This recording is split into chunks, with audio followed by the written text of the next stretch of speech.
Hello and welcome to the business interview. I'm Markus Karlsson. 'Tis the season to buy Christmas presents, and my guest today is probably hoping that 'tis the season to buy cashmere sweaters.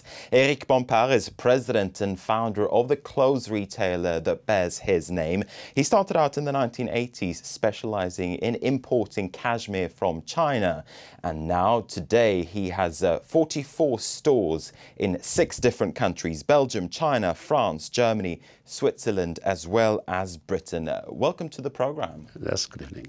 Now, let me ask you this. What are your hopes for this Christmas seeing where we are at the moment and this context of a crisis? Well, what we hope, and I think I'm not the only one to hope, is that Christmas will come really, in terms of purchases, in terms of gifts, because this is time. Unfortunately, it's true that it's rather complicated this year. It's a bit slow, and we have to be a little bit patient. We have been patient. I'm still confident that Christmas will be okay this year. So customers are still coming, but they're probably turning over those pennies, if you will. Yes, they are just now, asking for prices more, and also they want to be very careful. But in the past, everything was very simple for Eric Bompard. But today it's more complicated, and I ask also to my ladies in the shops to be extremely helpful, extremely. Explain the things very well, because they need it, They need it more than before. This is true.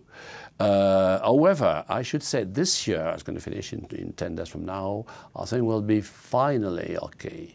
Finally okay. So we are, and we are already working on what is going to happen next year. And do you think that your experience as a retailer, do you think that other retailers here in France and also in the 5 other markets that you're present in, do you think that they are seeing things much the same way as you do? Well, if we talk about the euro system, I think it's really true. When I say euro, I say Europe, because in fact it's a little more complicated now in England, a little bit in Germany. We work very, very well in Belgium. I don't understand, because they are just in the middle, and we are also working very well in Switzerland for the moment. So, well, it depends on the country. The reason is more complicated to know, because this is same products, same presentation, same price. Obviously the Belgians and the Swiss, they like cashmere. They like, because, they are in a situation, Belgium especially is in a situation where they have no more chance than others, It is not clear anyway. So, but they work rather well. We are specialists. We know what we sell. We explain what we do. You were working in IT as an executive back in the 1980s, when suddenly you had the idea, let's import cashmere from China. How did you have that idea?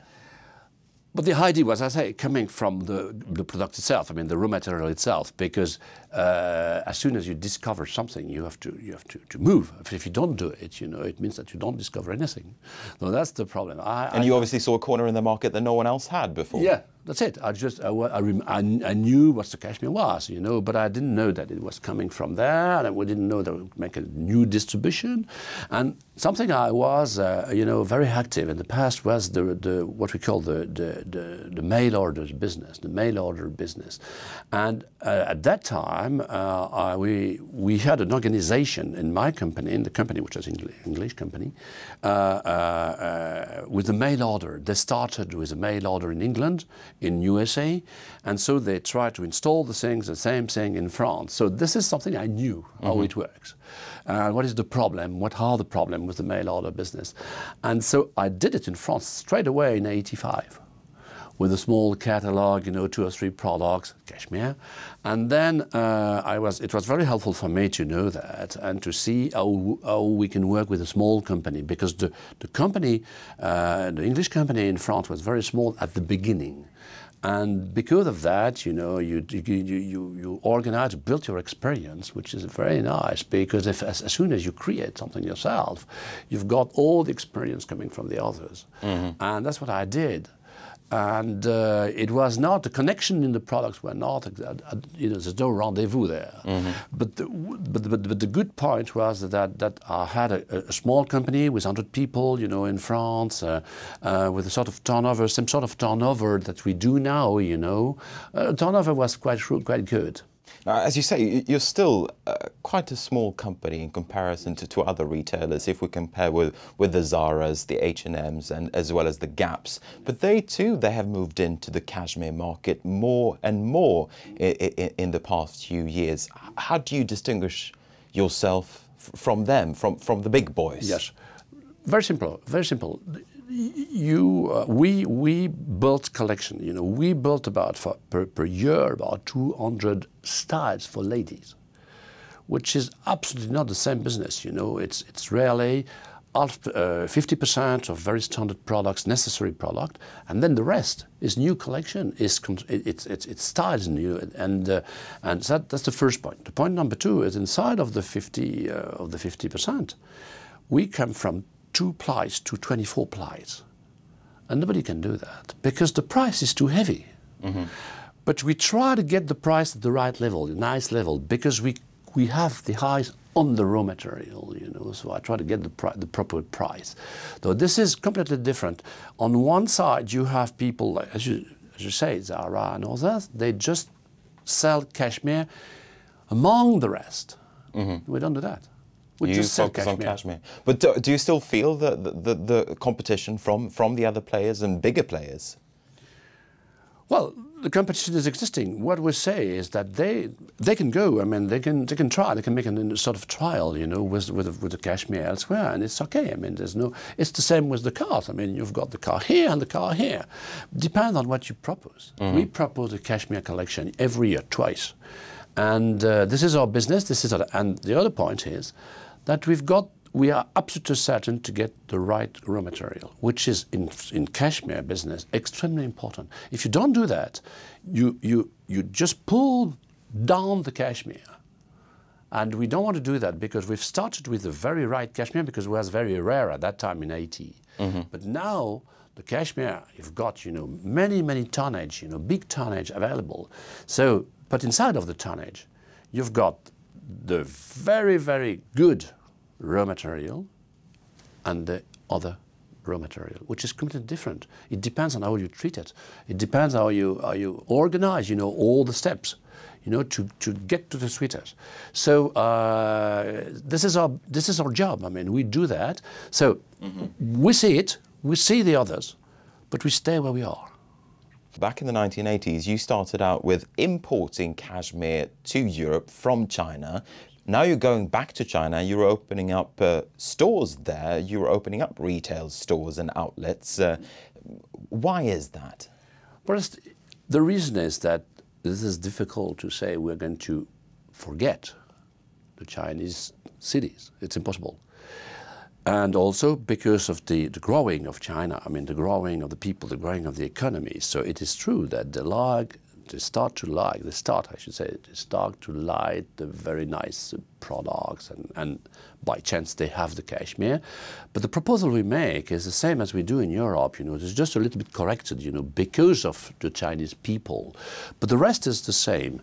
And they like to buy from also a brand name which is coming from Europe. This is very important. But what I do is that I start in the big city. We've started in China, in Beijing. We're going to go to Shanghai very quickly. And we also have a shop in Harbin, which is very industrial. And but it is slow because the Chinese people is not exactly ready. You know, so a lot of people can buy, but not so many for the moment. But however, we have to start now because it will be very difficult in 2, 3, 4 years from now just to install, you know, 10 shops just like that, you know, because you have to install your brand name. The brand name is very important. And when what's the potential really of the Chinese market, and how quickly will you be able to stage that expansion that you just spoke about there? Well, I think it's going to take 10 years. 10 years, we can build, let's say, about five shops per year. Yes, this is the job that we have to do, just to be in China, but this is not the quantity of shops we can build, because there's a lot. But for us, if we can do that, and if it works, so it will be a very good result, it will be a very good target. But it's going to be slow, because again, if you go somewhere, if you go in a city, you have to control before that the city is the right one to go, before this one or before the other one. And this is complicated to know, because you have to make sure that the market is mature. The market is mature, sure. This is the point. Would you say that China is your main growth story at the moment, or is that still here in Europe? Well, Europe is our country, is our organization. We started with France, we are, and we're going to continue with what we've done in Europe because it works. And one of the results is that we also have an organization with internet, which works really well outside of Paris, but also, in the north of Europe, in Germany now, in Switzerland, everywhere, in Italy, in Spain. So they have to be organized, in terms of shops, because the best thing is to have the two. And for me, the way to do is probably to have the internet on one side for the whole country, and shops in big cities like Barcelona or Oslo or Helsinki, and the internet around, So I think this is the way, and Europe is stays very important for the moment, yes. All right, we're going to have to wrap it up there. Eric Bompard, thanks very much indeed for taking the time and for speaking to us today. You're watching France 24. As I said, we're going to wrap it up right there. Thanks very much indeed for watching, and do stay with us. We have more news coming your way soon.